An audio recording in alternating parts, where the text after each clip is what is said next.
Hello everyone, আমি তোমাদের রেশমি। আশা করি তোমার ভালো আছো। তো আমিও ভালো আছি। তো আমি চলে গেছিলাম দাদিদের বাড়ি। এখানে কাকার বিয়ের জন্য প্যান্ডেল করা হচ্ছিলো।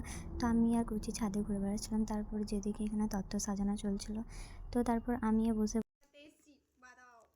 গাইস পাঞ্জাব থেকে এসছে এখানে তত্ত্ব সাজাতে। তোমাদের যদি লাগে তাকে বুক করতে পারো। তো আমার পিসিমণিকে ডায়লগ মারছিল, তোমরা তো শুনতে পেলে। তারপর আমাদেরকে খিদে পেয়ে গেছিলো, এখানে খাবার নিয়ে চলে এসেছিলো চা। তো এখানে একটা গায়ক ছিল, গান গাইছিলো, তোমরা তো শুনতে পাচ্ছ।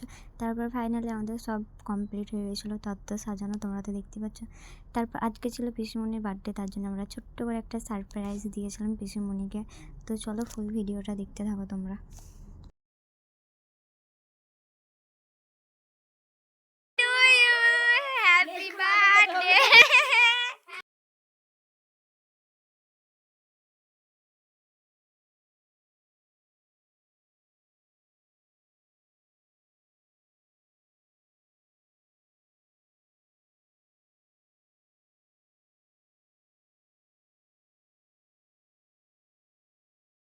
তো তারপর খাওয়া দাওয়া করে আমি বাড়ি আসি, তখন মনে হয় 10টা বাজে। আমি আর কাকা বাড়ি যাচ্ছিলাম, কাকা আমাকে দিতে যাচ্ছিলো।